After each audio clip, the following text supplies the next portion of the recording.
Hey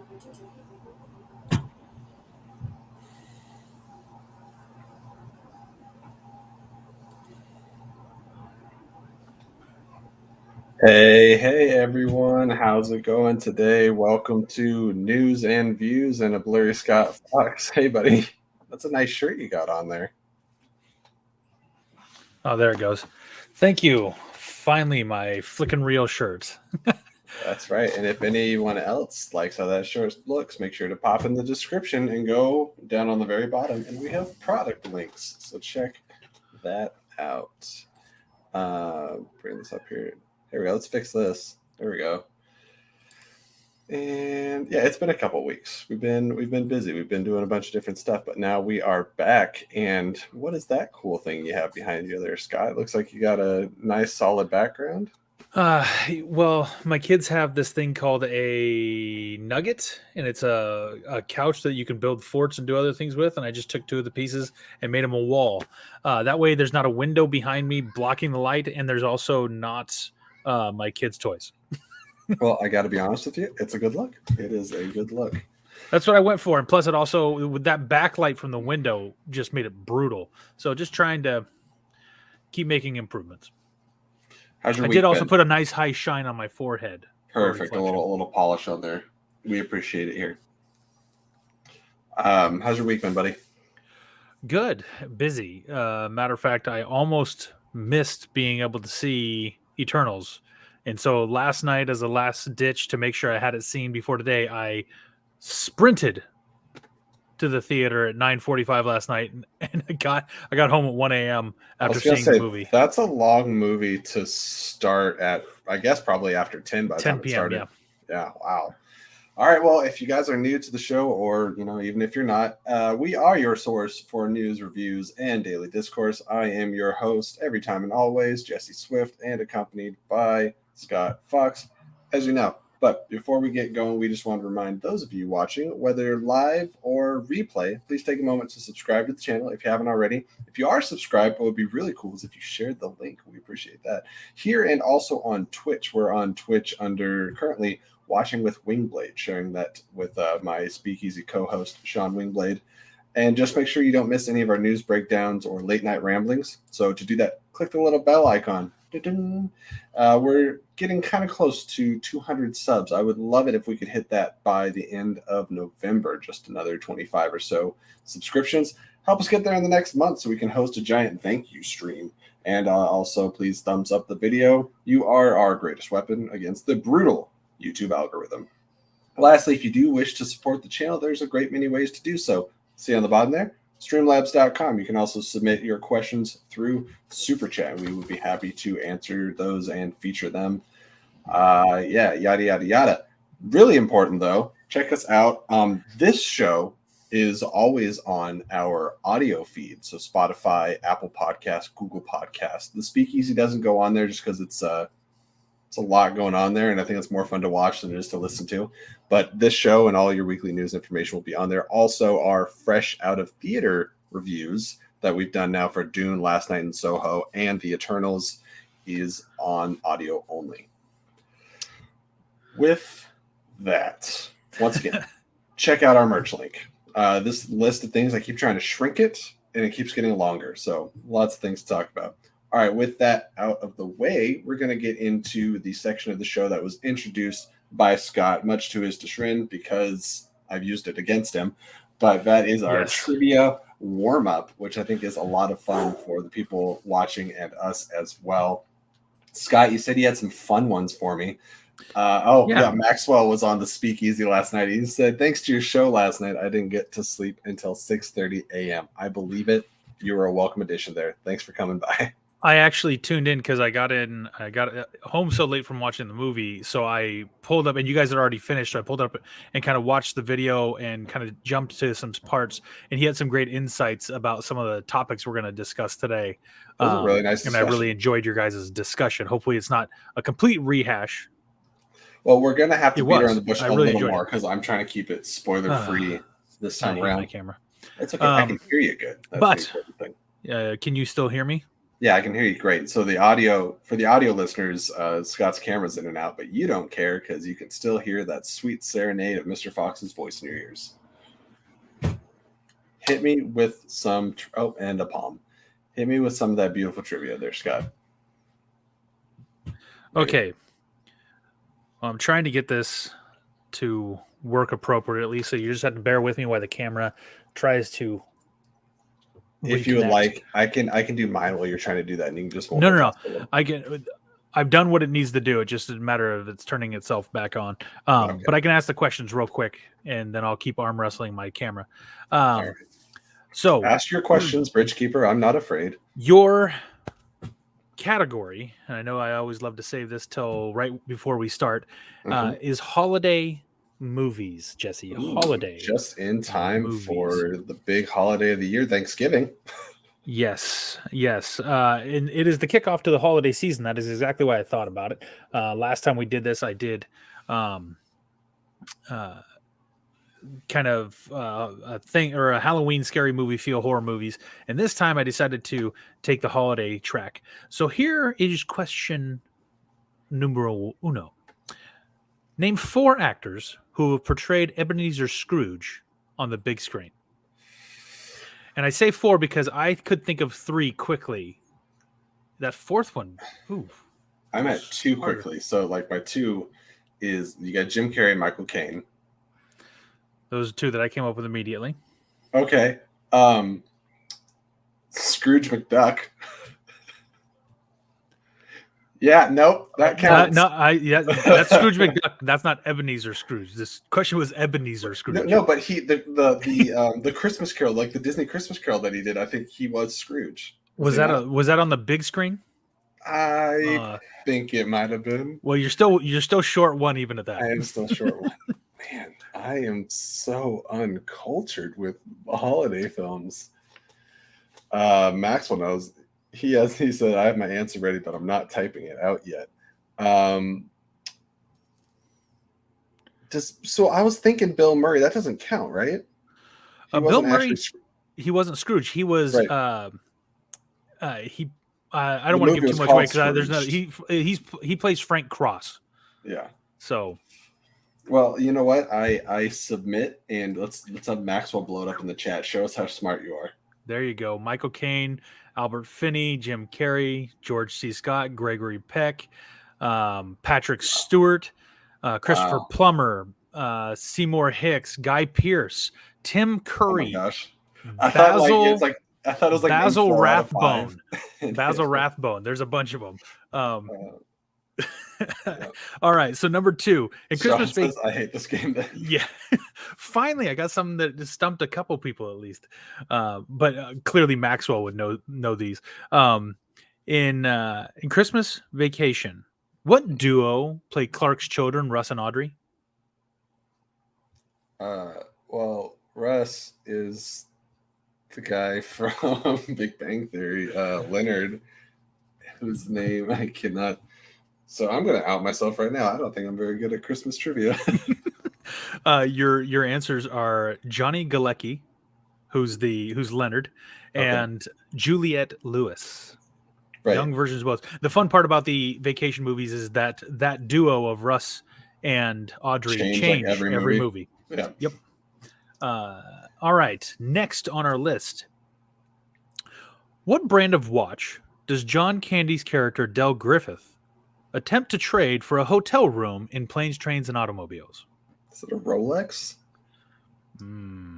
No, sir. Now, Steve Martin trades a $17 and a real nice watch, and John Candy gives $2 and a Casio. And needless to say, he gets sent back out to the car that has been burnt to crisp. I'll just be leaving then. All right, number 4 on the list. In 1988's movie Scrooged, the ghost of Christmas Past appears to Frank Cross, Bill Murray's character, as what?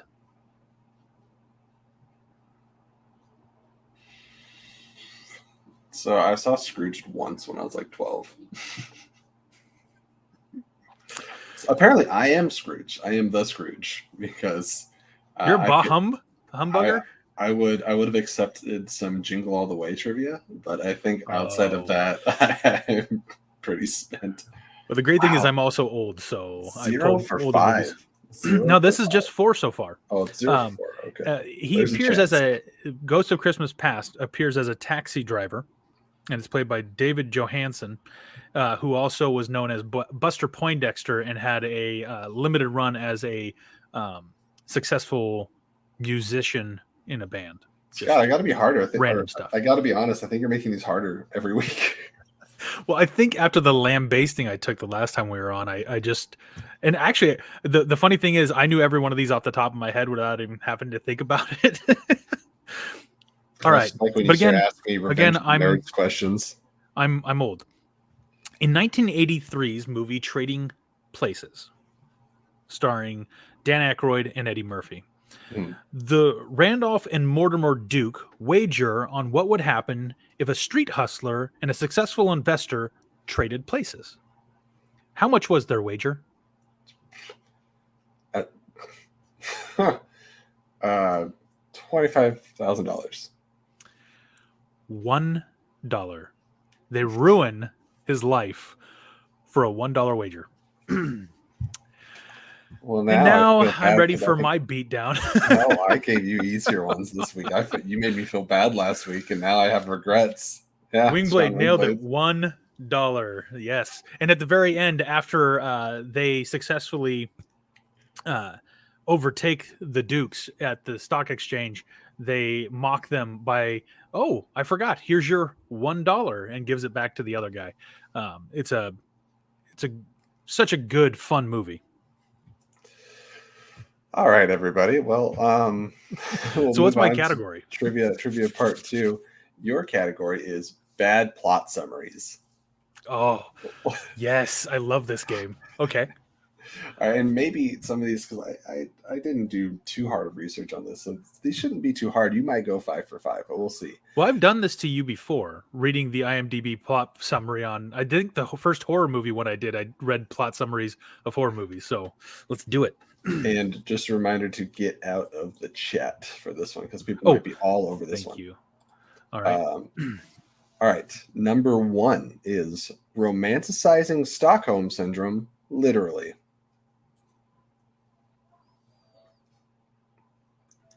See if anyone in the chat's got it. Oh my gosh! If you guys think this is a fun game, please again share the link. Romanticizing Stockholm Syndrome. That's where you sympathize with your abuser. Would love to have more people come in. Hold on. Is this something tells me I want to say Passengers, even though I don't think that's right. Because that's another one where she falls in love with the guy who basically sentenced her to death. All right. Well, it won't be 5 for 5, but we're looking for Beauty and the Beast.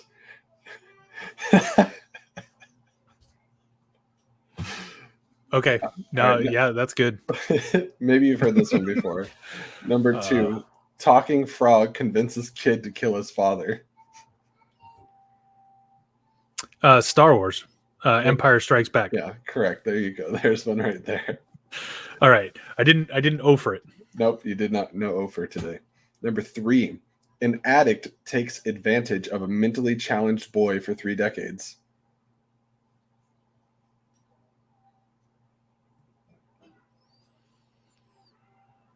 An addict takes advantage of a mentally challenged boy for 3 decades. Oh my gosh. Come on, Sean, where are you at? We got silence in the chat. An addict takes advantage of a mentally challenged boy for 3 decades.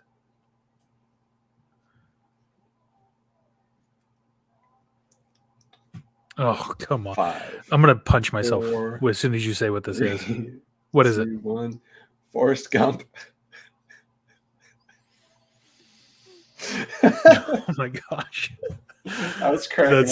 That's so messed up. That's so good though. Oh, all right. Number 4. And speaking of 4 kids come out of the closet and are armed by Santa.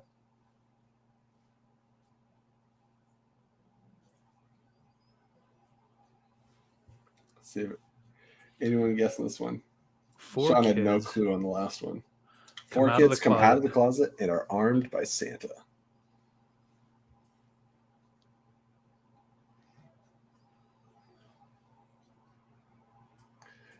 Why do I feel like this is a kids movie? Might be. I'm gonna go ahead and be honest. I'm blanking on this. Oh All right. man, that's so bad. I'm glad I got Star Wars. There's you're looking for Narnia, The Lion, the Witch, and the Wardrobe. Because Father Christmas. Seriously, I couldn't pull wardrobe from closet. Dear goodness. And are armed by Santa. Only 3 of them got weapons from Santa, by the way. 2 of them got weapons. One got a healing draft, but the other one wasn't there to see Santa. He got nothing. That's right. That is the problem with my hatred. Yes, exactly. Like that was not a very story accurate description. You're absolutely right. All right, number 5, your final one. This is my favorite description and always how I will refer to this movie as now. Number 5, a series of epic naps composed by Hans Zimmer. Oh, Maxwell got the Narnia one. Good job, buddy. A series of epic naps composed by Hans Zimmer. Sean says he knows this one. Ooh. And you are correct. Inception. Hey, there you go, buddy. You got a couple of them. Oh man. Inception. You know what's sad is I was stuck on Man of Steel. Like he doesn't sleep in this movie that much. but whenever I think Hans Zimmer, I think Man of Steel soundtrack. You could have almost said Dune. They weren't naps, but he had visions. Weird dream sequences.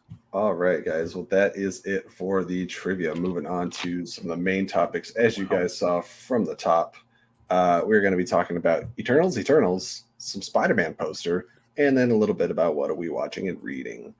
So, Scott, I am so curious because, you talked about we don't talk about trivia until the show starts. I have no idea how you felt about this movie. None at all. I'm not positive, negative. For all I know, you could have loathed it. I am so curious to hear your overall thoughts without getting into spoilers for Eternals. But I just realized that is our second topic. So we do have to start out with, let me know if you liked it. Give me like 3 sentences, a few sentences of how you felt, and then we'll get into more when we get into our main discussion. Okay. I went in already understanding that the critics did not like the movie and fans did. And I historically more side with fans. And after watching it, I cannot fathom in my mind a 48% Rotten Tomato score. I just can't. Is it the best movie I've ever seen? No. Is it bad? No. It's actually highly entertaining, and it's a much more of a thinker. I'm a hardcore history buff, and I love mythology, Greek, Roman mythology. Being a pastor, I love ancient religions, and the things that they do in this are so good that I can't wrap my head around why it got a 48% critic score. I'll be honest, I would easily recommend this, and if I was just giving you a score out of 10, I'd say an 8, which falls in line with the 80 or 81% on Rotten Tomatoes, which, by the way, can I just say, why people trust Rotten Tomatoes, I have no idea. It's got the worst grading system there is, and it's trash as far as actual scoring. All right, I'll leave it at that. But Rotten Tomatoes equals trash. Eternals equals pretty good movie. You should see it. Let's, with that, bring up the Rotten Tomatoes for Eternals and currently where it's sitting. We're gonna analyze the performance of Eternals, talking about kind of where reviews are at right now, as well as box office performance. But let's start out with the hot topic. This is what everybody wants to talk about. Let's scroll down here a little bit. Boom, right there. Looking at 48% after 300 reviews for critics. and 80% with audience, which the audience is even dropping. Audience started out about 86%, but this is with 5,000 plus verified ratings. That's something that Rotten Tomatoes did after Captain Marvel. They made it to where you have to show proof of basically seeing the film, like a ticket or along those lines. So 80% is not bad. 80% is kind of where I would expect because it's a longer movie, it's a denser movie. I don't think it's for everybody. But the way that the rating system works with Rotten Tomatoes is like you basically have your review and it's like a recommendation after that. It's yes, go see this movie, or no, don't waste your time. And so the fact that you're telling me more than half the critics are essentially saying the movie's not worth watching blows my mind. But that was exactly what I was trying to say. Is I can't fathom how that many people, how more than half of the people can't or wouldn't recommend this. And I know last night you talked about it. Yeah, okay. Knight's Tale is at a 59. Venom, whatever the Carnage crap is, has a 59. Like those are not better than this. This movie was really good. I know there's a lot of characters, and there's some characters I definitely wanted more time with, but the characters that they did really focus on, you got engaged emotionally with them in the story. I can't fathom how less than half the people would say, yeah, you should see this. Based on what? I agree.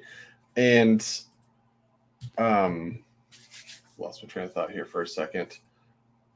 I wanted to kind of look at this compared to some of the other Marvel movies that have come out this year and look at some of their rankings. So we have, let's look at Black Widow. This shocked me because it's, for me personally, I think Black Widow is one of the weaker Marvel films. Not an awful film. I just think it doesn't stack up to the general quality.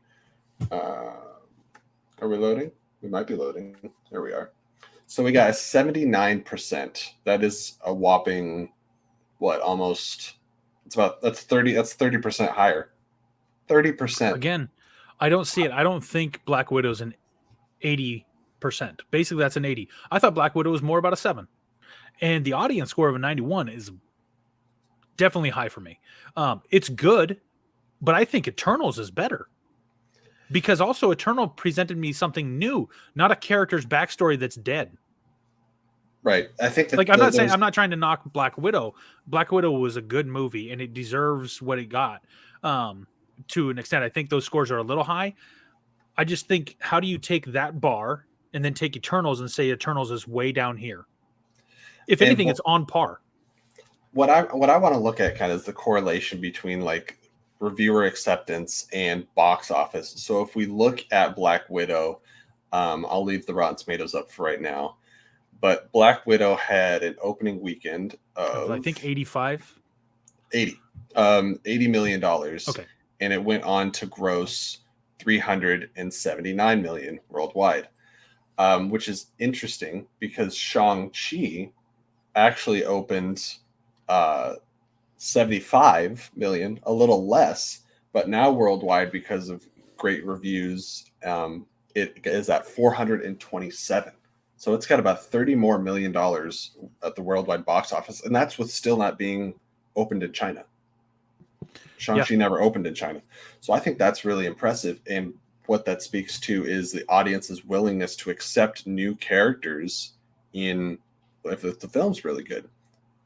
I thought, or it feels that way. I thought that's what it meant, because Black Widow is a character we've known, but even though critically it did okay, it performed less. And I think another part of that might be also less repeat viewings, because you can also get it on Disney Plus at that point.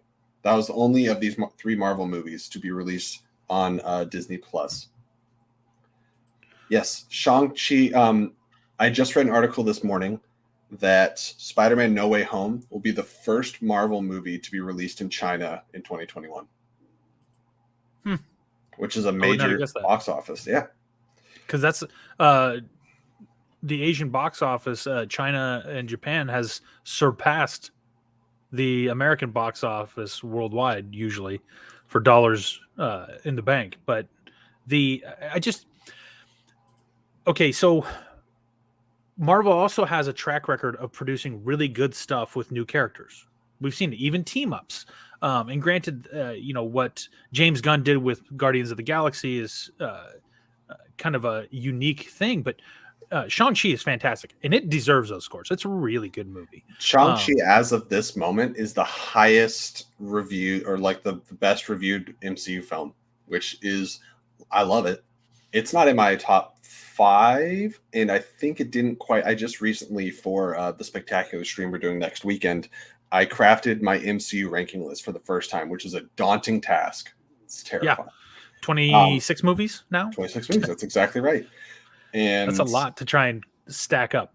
It is. I kept bouncing around. I would like build a little top, build a little bottom, and then kind of like shift the middle around a bunch. So here's a question: where'd you slide Eternals?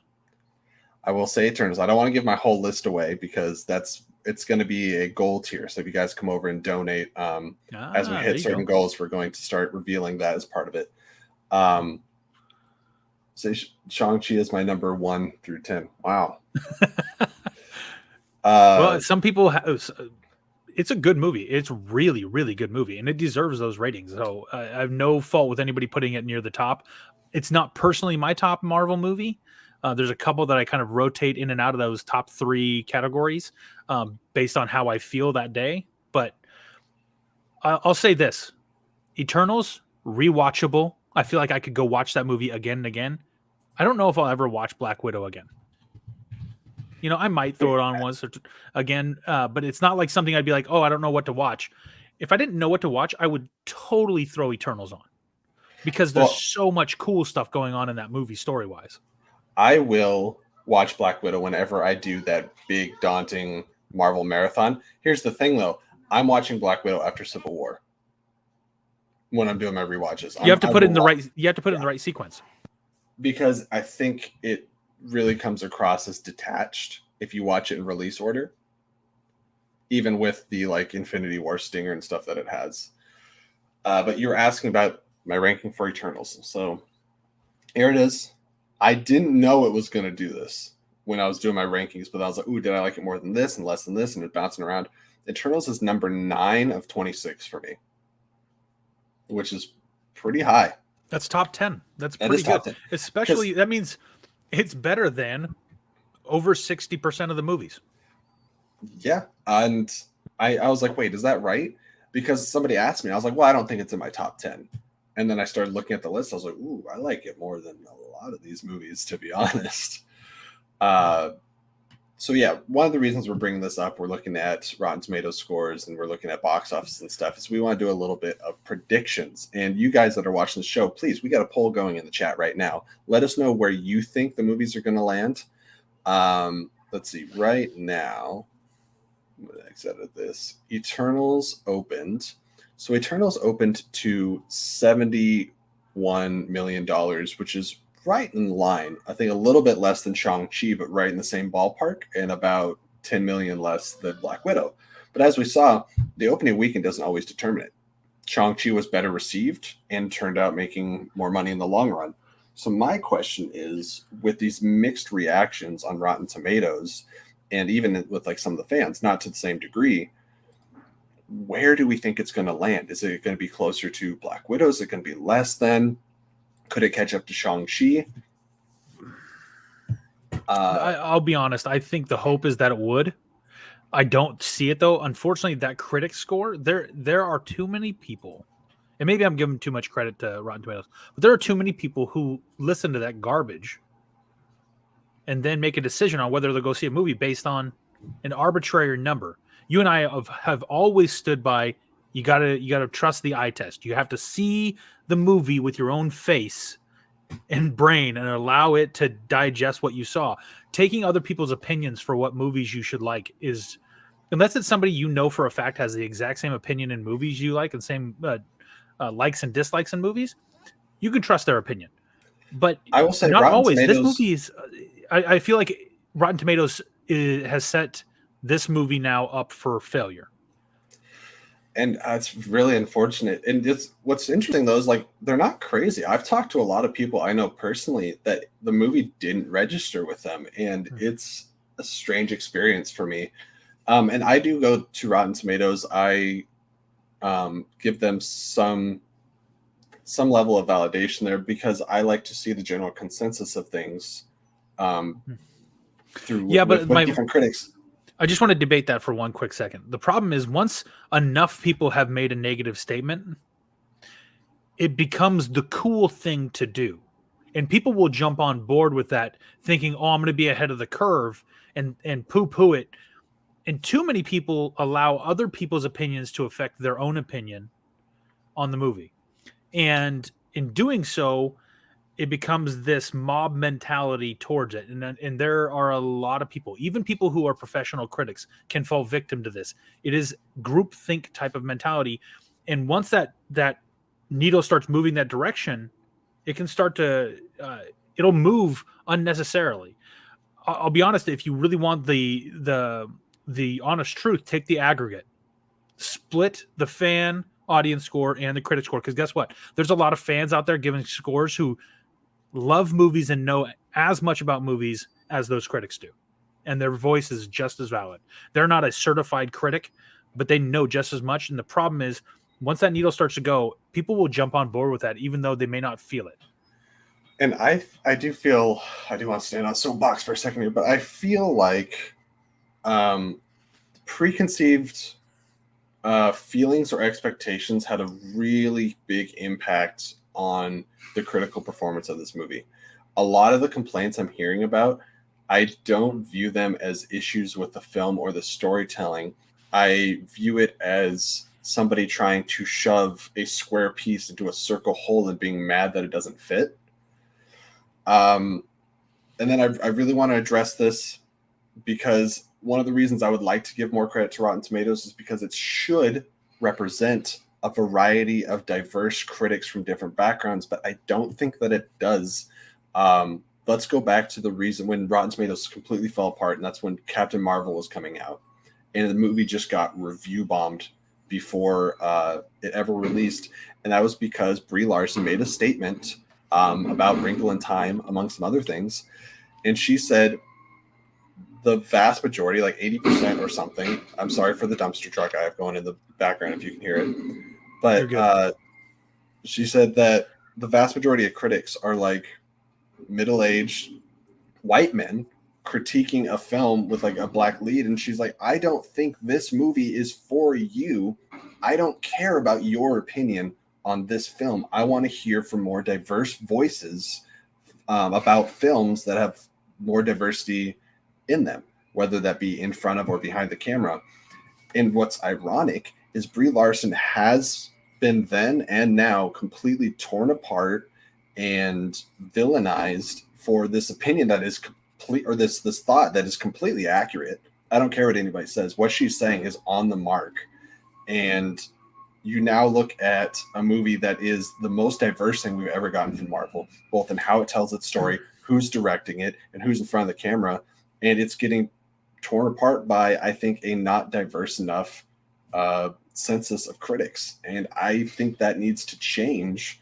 But as long as we have this large group of people that are going against the Brie Larson thought process and like speaking your mind and things, it's an issue.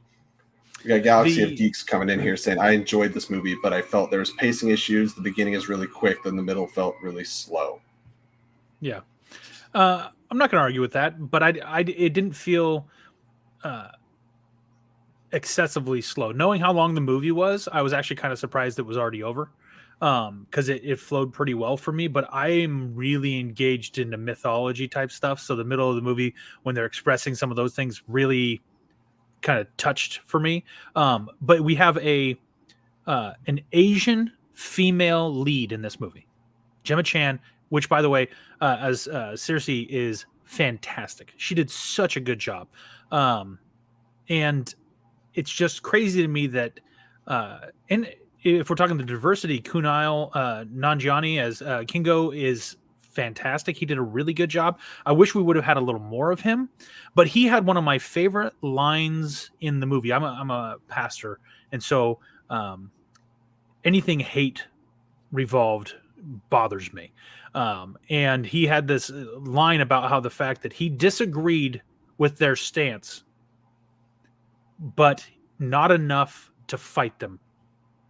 And then he was willing to be okay with not having to be in complete agreement with them, and he walked away from it at the very end, and it was beautiful. I think I'm in love with Gemma Chan after this movie. She was so good, and you emotionally connected with her. She's had Right. relationship issues, all these other things. She's trying to become a leader and step out into her own. And we'll do around Yeah. spoilers a little bit. But Sorry. yeah, I agree with everything that you said.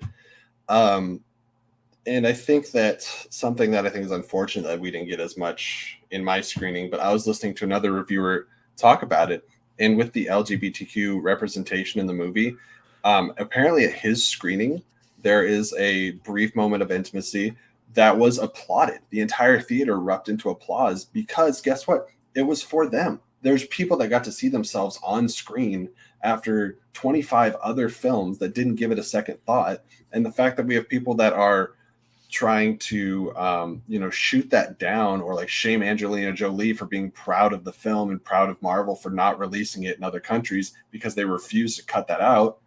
Good for you guys.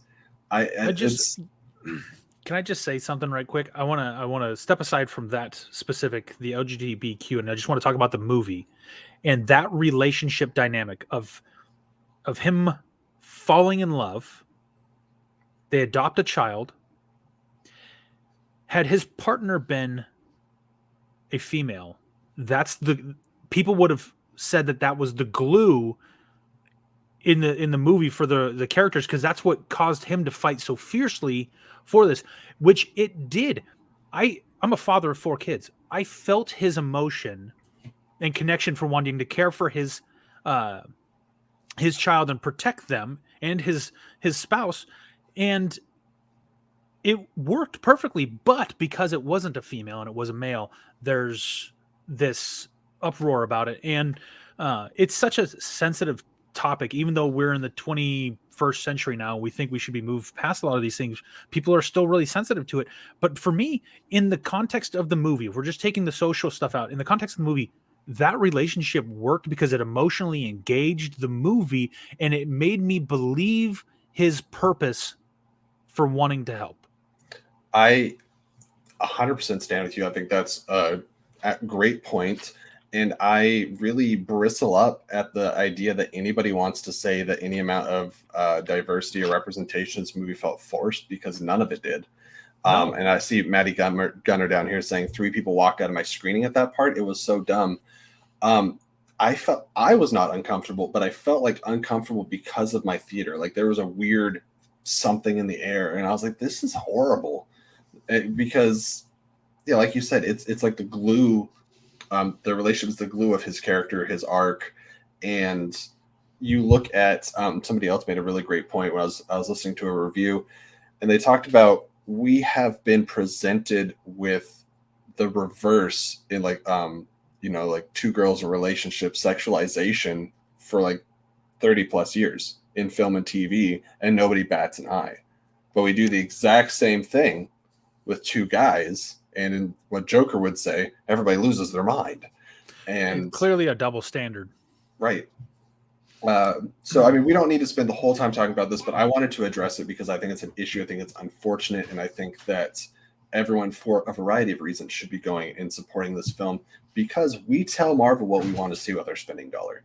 And whether this film worked for you all the way or not, there's so many ideas in place and so many bold strategies and things that they took in bold routes that I think Marvel needs to continue doing. If they want to stay fresh and relevant, they need to be diverse for the 80th time this episode.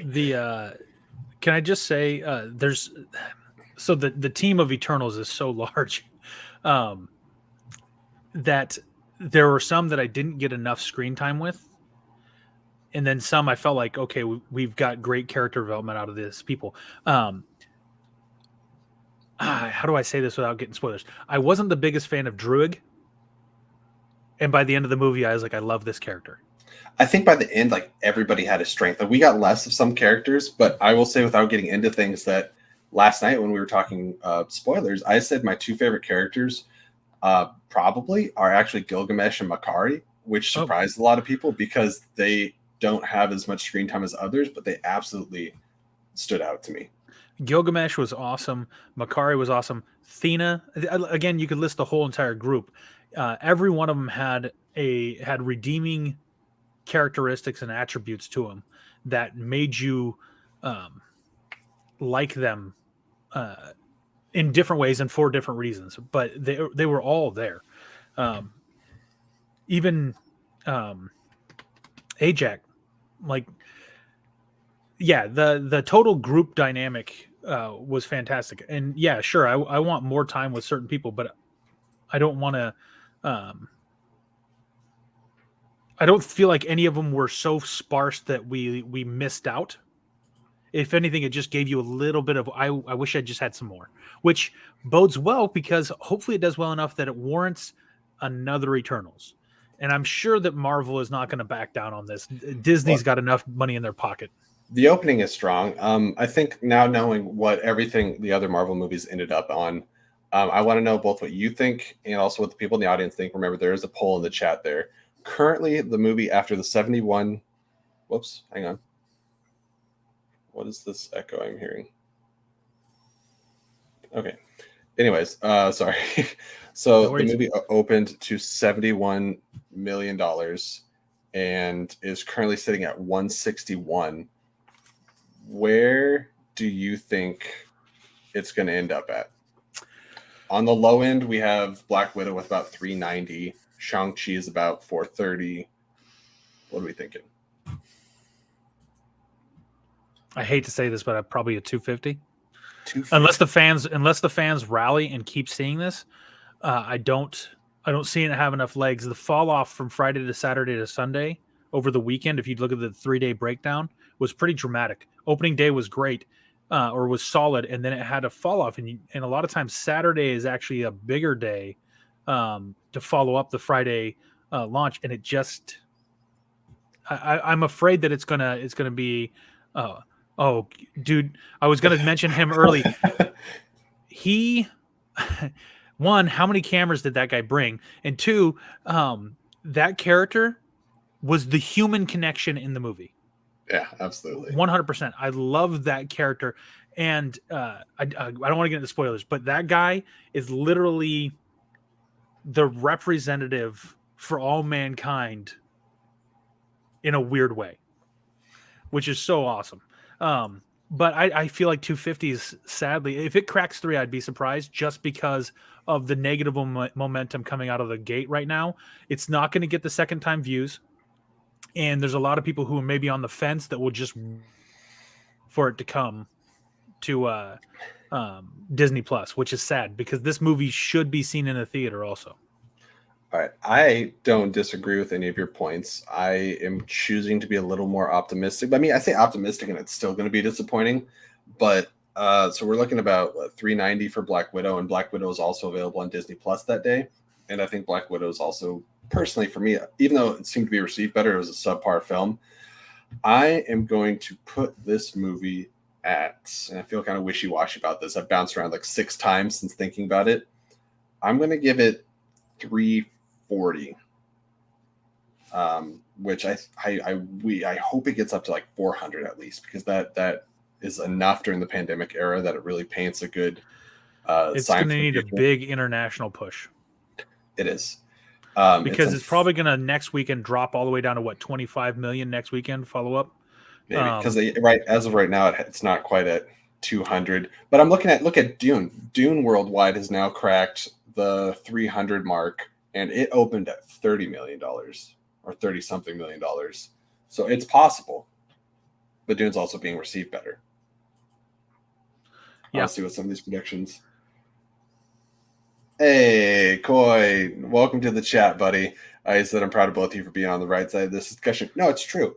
If you there's a lot of things where like, hey, I want to hear your opinions. Let us know if you like this, love this. But there's some things that I'm just going to stand on if I lose subscribers over it. Like, I'm perfectly fine with it. Like, there's certain messages that need to go out there and need to be told. And like, I think there is a right or wrong side to certain things in this world. So absolutely.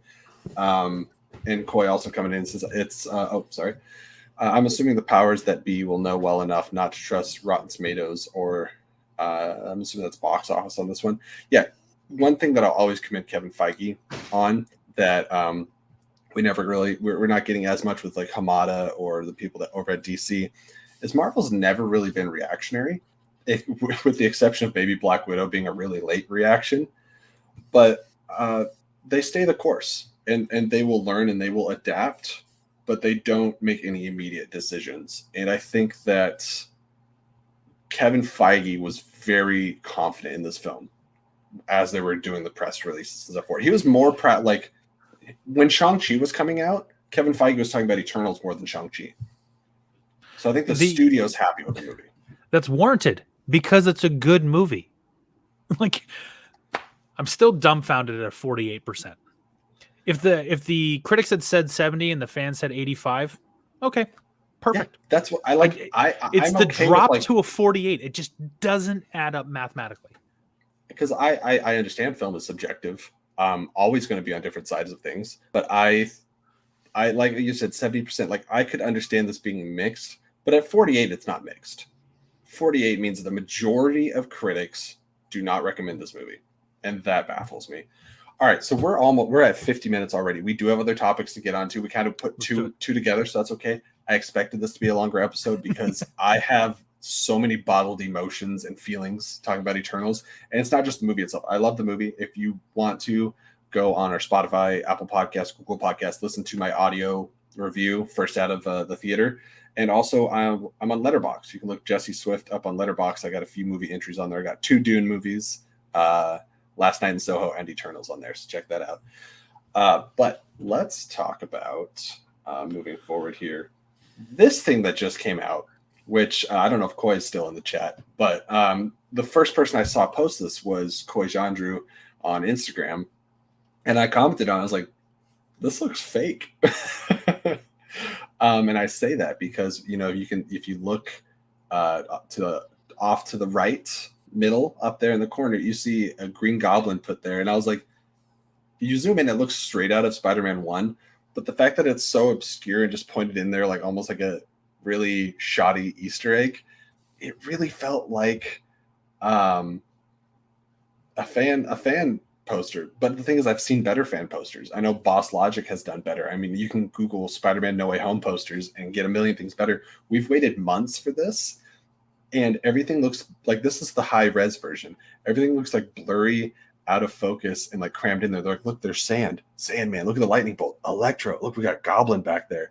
And I was like, this looks like Sam Raimi's Spider-Man trilogy slapped with the Tom Holland suit. Right. Because that's what it is. I mean, that's the other thing. Bring this up. This pose is from the end of the trailer that we got. It's literally like cropped out of him on top of the car sitting there. And so everything about this seems like really rinky-dink and low grade, junior high quality. And we had Empire magazine covers, which I don't have downloaded at the moment, that were more colorful, vibrant, grab your attention. And this says nothing to me about the movie. Like, I'm not saying this reflects on the film. There's nothing in there is something we weren't aware of. Right. And to me, Sony, I think they're not great at posters. Honestly, if you go back and look at most of the Homecoming or Far From Home posters, they don't grab me. The movies are always better than the posters. Spider-Verse. Hold on, Galaxy Geek. Is it wrong to say that I wish it wasn't in the Iron Spider suit? No, I wish it would have been in Spider suit. Yeah, I wish it would just been in the classic Spider-Man suit. I wanted that to be a one and done. Infinity War, and then I'm good. And they just keep leaning on it. Give me the Tobey Maguire suit with Tom Holland inside of it. Have you seen those behind the scenes images from Civil War when they were filming Tom Holland? He was in like a more traditional suit with the raised webbing and stuff. And I was like, that behind the scenes shot looks better than the movie. Yeah, you couldn't even see the webbing on a suit in the movie. But anyways, we'll get off on a million tangents. Oh, dude, that is what we are here for. If anyone did not know, we are here to go off on tangents. I want to know what you guys think. Did you guys like the poster? Are we overreacting? Maddie says, can we use action movie trope of enhancing the image to see if that's Defoe? Well, if we zoom in, it does look very much traditionally like the Sam Raimi Green Goblin. He's got the big Power Rangers helmet on. It reminds me of an episode of Lois and Clark when Dean Kane's Clark takes an image that's really grainy and blurred, and he zooms in with his eyes, and it somehow adds pixels to add clarity to the license plate on a car picture. I'm like, that's not how photos work. That would be trying to get in to see if it was Willem Dafoe in the picture.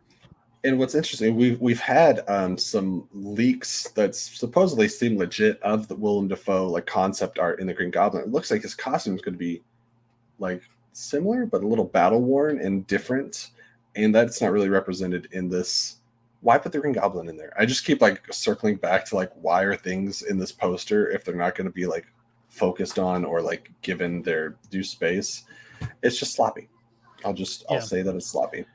Yeah. That does nothing for me. If I saw that image and like as a trailer or as a hey, here's the in the light box at the theater, like here's the upcoming image for Spider-Man, I'd walk past it, look at it, and go okay. Whereas a good poster, you stop and you start actually taking it in for a moment, and that one's just like, okay, Spider-Man, cool. Didn't we already see that Spider-Man? Anything else to say about the poster? It's funny, we spend like 40 minutes talking about Eternals, but like, poster, it's about 5 minutes. Well, there's nothing to that poster. If they had done something or been better. Yes, enhance. Computer, enhance. That's awesome. All right, well, let's just go on to our final thing, which is we end every episode talking about what we are reading and watching. And you did a solid on my recommendation and listened to Dune in its entirety. So I did one for you. I will address Galaxy Geeks here really quick. Do you think they need a new trailer soon? Well, the movie is, I believe, a month and some change away. So we need at least one more official main trailer, I think. Probably a Thanksgiving drop. That's a good time for it. I say need, but honestly, they don't need it. But what I appreciate is that Sony is so like someone to overmarket. If you remember when Amazing Spider-Man 2 was coming out, 20 minutes of that movie was released through marketing. Like they even did, here's the first 10 minutes of the movie, and it just went on YouTube and you could watch it. And I think Marvel's probably like, you need to bring it way back. And one of the reasons I'm hearing the trailer's been delayed is because there's characters, likely possibly Tobey Maguire, Andrew Garfield, that are in this movie that Sony wants to put in the next trailer, and Marvel's saying, no, don't do it. Save it for the movie. And I agree. I think I want to see more, but not more. I'd like to see like more images, but like I don't need more reveals. And I know that's hard to do. Don't ruin what could be a beautiful thing. Because could you imagine the energy in the theater on a midnight screening opening day when Tobey Maguire, Andrew Garfield, and Tom Holland all hit the screen same time? Like literally people jumping out of their seats applauding. Like, well, I don't care. Like it would have the buzz and energy if they do that right would be incredible. Don't blow that. Galaxy Geek saying, I think the trailer might come this week due to Ghostbusters. I believe Ghostbusters isn't this Thursday night, but next Thursday night. I'm going to get tickets for it, absolutely. But whenever Ghostbusters does drop, I think that is a good point because that is a Sony film. I would love to see another trailer. And then, stop. I do not need 1,000 TV spots or Instagram bits before this comes out. They're saying that this is like Spider-Man Endgame. And seeing Tobey and Andrew in the trailer to me is the equivalent of when they're doing Endgame marketing if we would have seen Cap catch Mjolnir in the trailer. Yeah, you would have lost that whole moment. Don't ruin that. Leave it. Save it. Let that be the reason people go to the theater. And then when people hear about it, let that be the reason other people run to the theater. I'm going to address this really quick. And again, guys, if you're in the live chat, there is a poll in the chat if you want to vote on how much you predict Eternals will make. Right now, we're looking at 33% think it's going to make more than 400 million. That is optimistic, but I love it. And then the other 67% are more in line with you, Scott, and they think it's going to make less than 300. I hate to say that because it deserves better. It deserved better. In the same way that Black Widow deserved to be out 10 years earlier. Absolutely. Or 5 years earlier, but whatever. This Eternals does deserve more, but we're going backwards.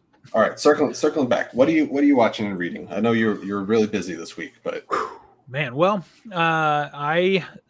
so audiobooks, I digested Dune, and after I got done with Dune, I went back and rehashed some books that I've listened to 100 times. So I restarted the Harry Potter series, worked my way through that just while I was at work. But watching, so two things, and I do want to take a moment to touch on these. First one is remember the 5th of November, Gunpowder Treason and Plot. I see no reason the Gunpowder Treason should ever be forgot. On HBO Max is a 3-part miniseries called Gunpowder, starring Kit Harington. Outstanding. They did a really good job with that series. It's 3 episodes. They're all a little over an hour. About Guy Fawkes? No. It's about the guy who actually coordinated. Guy Fawkes is a part of the story, but it's the guy who Catesby. I'm blanking on his first name, but last name's Catesby, and he was the actual. That's who Kit Harington plays, and he's the guy who really is the brains and the weight behind the operation. And it's a really good miniseries. Thank you for bringing that to our attention, because I had no idea that was a thing that existed. Yeah, I saw it, and I'm a huge V for Vendetta is one of my favorite underrated comic book superhero movies ever. It's so well done, and Hugo Weaving's my man. But because of that, and knowing that Gunpowder is really good, and knowing that the 5th of November was coming up, in light of that, I went ahead and watched the miniseries, and I was thoroughly pleased. Now, there is some graphic visual, so be prepared. It's not for the faint of heart, because the way they tortured and killed people back in the 1600s was not nice. Yeah. And they do that justice. Going back really quick to the Spider-Man trailer, Galaxy's saying, hoping the trailer releases at night like the last one helps react with the day job. Yeah, since the first No Way Home trailer, I've only done like 2 trailer reactions. I did like the Boba Fett trailer and the No Way Home trailers because they're always when I'm at work. And if you wait 6 hours, there's no point in doing a trailer reaction when you're a channel of this size, which, by the way, please subscribe. Get us up there on subscriptions. Because I believe Disney Plus Day is Friday. I will not be around to do any live reactions, unfortunately, because I work until like 7 o'clock at night. But we will definitely be discussing and covering the news from it on the Speakeasy and also News and Views next week. So please check that out. So just to wrap up the second one, the other one, and I when I was at your house the other day, I mentioned the show Maid, and it's MAID. It's about a housekeeper. It's on Netflix. It's a miniseries. It's really hard to watch. It's about domestic violence, abuse, addiction, and how hard it is to break out of that cycle. And it's really challenging to watch, but it's really good to watch. And it's one of those shows where if you've ever been victim of psychological or mental abuse or verbal abuse, it can be tough to digest, but so good. And it's worth a view because of how powerful the message is in it. And just with that, if anybody is watching and you need help, reach out. Don't keep that stuff to yourself. It's okay to say something, but that show caught me off guard. Having been somebody who has been part of mental and a kind of verbal abuse in prior relationships and had that done to me, I had a visceral reaction watching it, to the point it was so hard to sit through. And by the end of it, I found myself weeping quite a bit in the final episode. So definitely a great show, a hard one, kind of outside of the realm of the stuff we normally geekdom, but it's powerful. Absolutely.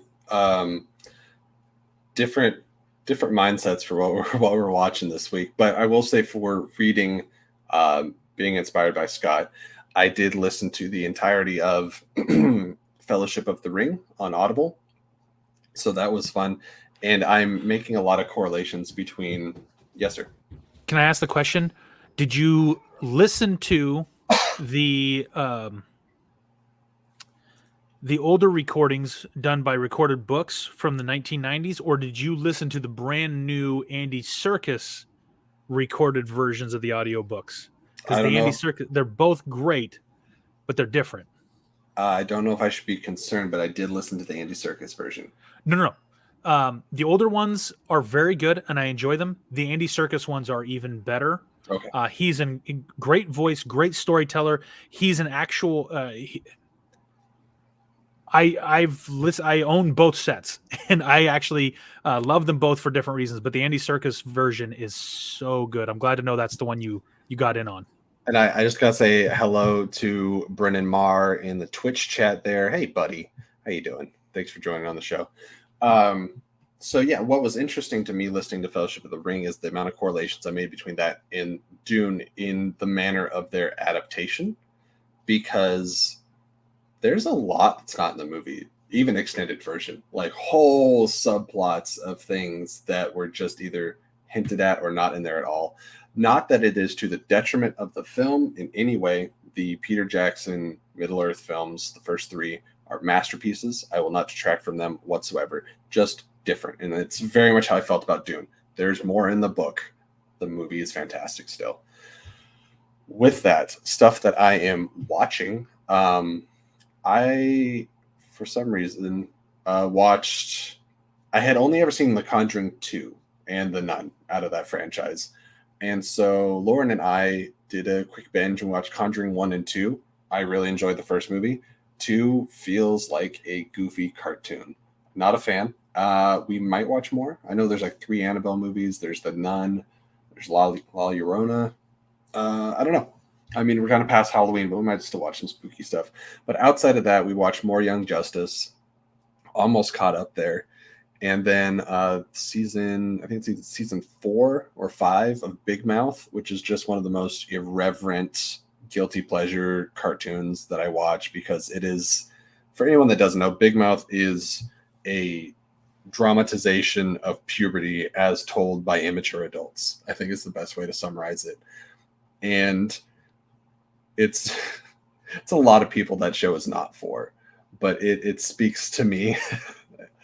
So yeah, that's kind of what I've been watching this week. And if you guys in the chat, let us know, are you reading anything? Are you watching anything? And Maddie says, I'm back on my Scrubs rewatch for the millionth time. You can never go wrong there. Scrubs is a fantastic show. I was always more of a Scrubs guy than a Friends guy, to be honest, growing up. And I know that's a spicy meatball, but both good shows, but I love Scrubs. And I just want to say also, I went a year and a half without going to the theater, and then I got to go see Dune and Eternals, basically 2 weeks apart. It's good to be back, right? It's nice. And we got. Man. There's just something different about the theater than watching at home. Let me take a moment right here. So, coming soon, in November 19th, we have Ghostbusters Afterlife. Also, at the end of the month, we have Encanto from Lin-Manuel Miranda, the Disney film, which looks very charming. We also have House of Gucci coming out on the same day. Ridley Scott's next film. Adam Driver looks really good in that. Absolutely. Well, Gaga also looks fantastic in the lead role. Let's see what else we got. Next month, we have West Side Story and Spider-Man No Way Home. The King's Man, after being delayed like 60 times, is finally coming out in December. Sing 2, I haven't seen the first Sing. I heard the first one is very charming. You should have kids. You'll never see the end of Sing. Well, it looks good. It's got Bono in it. And that comes out. Well, there's an early screening in November, and then it comes out in December. What else is coming out there? Scream. The Batman's coming out in just a few months, buddy. I know. The Batman's right around the corner. Now, Maddie said that he did see King Richard last night, and it was really good. I do want to see that about the Williams sisters and their dad, Richard. Will Smith. That looks really, yeah. Will Smith is, man, he's got a knack for nailing biopics. Brendan Marr saying Midnight Mass is one I would recommend. Absolutely. Me and Video Drew were on Speakeasy a few nights ago talking at nauseam about Midnight Mass. Fantastic show. That's the hardest thing right now is there's so much content out there. Well, I keep getting people keep telling me, like, hey, you want to watch this? And I'm like genuinely interested in it. Like, so I forgot what the last thing was somebody told me. I was like, ooh, cool. I'll put it at number 6. Like, I'm so excited it'll be number 6. Yeah. Yeah. It's hard to say what you're most excited for when there's a million things to look at. When there's And this I'll much be honest, man, content, I'm glad they're staggered coming out, because if there was any of these things coming up that were on the same weekend, I'd be like, you got to be kidding me. But well, yeah, Gucci, House of Gucci and Encanto, but I mean, you're a family man, so I can guess which one you're going to. yeah, House of Gucci will have to wait. But the closer it gets, I'm super pumped for Ghostbusters. Man, I'm hearing really good things. It's Yeah. now had a couple different screenings, and even some of the people that I follow are like, this is great. This is really good. And it is being directed, I believe, by Jason Reitman, the son of Ivan Reitman. And so it just spiritually is there so much more than the 2016 reboot. They rebooted it in 2016? We don't talk about it. There's entertainment value in that movie. Not as much as Eternals. I bet you. Way You know better. what? No, I'm doing this right now. I bet you. You got to see which one's higher rated. Oh my gosh! If that movie is higher rated, I'm walking out and never coming back to this podcast. Don't blame That's me. not true. for That's it. not true, because people are dumb. Okay. Oh my gosh! No! No! No! No! No! No! No! No! No! No! All right, I'm not going to tell you. I'm just going to bring it up. Oh, this is funny. This is the polar opposite of Eternals, actually. Let's see. Almost. We're almost done here, everybody. But I cannot end the show without pulling this up. You've got to be kidding me. Yeah. So what is that? That's like 26%. This is the higher. exact opposite. Yeah. Like, the critics gave Now, this is Ghostbusters Afterlife, right? No. This is Is that the Ghostbusters one we're looking at? reboot. No, this is the reboot. This is the Melissa McCarthy and Okay. No, you're right. Afterlife is the one that's coming out now, yeah, which critics have already got it up to a 74. But seriously, a 49 seems accurate.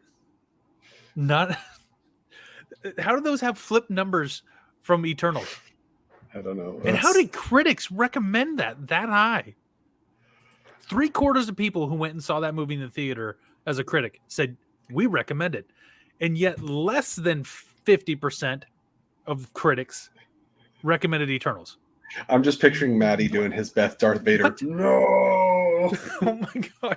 Well, he's got to have a zombie walk off the table in order to do it. But That's right. just so what?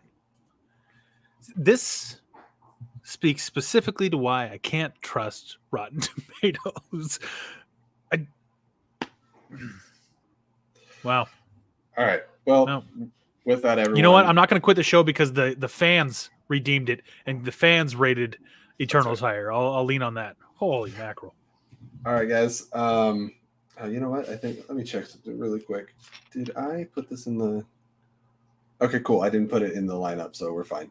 There was a Batman description that came out today. Sounds good. Anyways. All right, closing out the show. All right, guys. So thank you everyone that was in the chat, whether it be Maxwell Haddad, Sean Wingblade, Matty Gunner, Brendan Marr. Appreciate having you guys in there. Of course, your time is valuable to us, so thanks for stopping by and talking film and television with us. We did love having you. Leave a comment below after the stream letting us know if you thumbed up the video or became a new subscriber. Subbing to the channel guarantees you weekly movie news discussions, late night water cooler talks, and much more. With that, we just ask that you always remember to keep it real, and we will see you next time.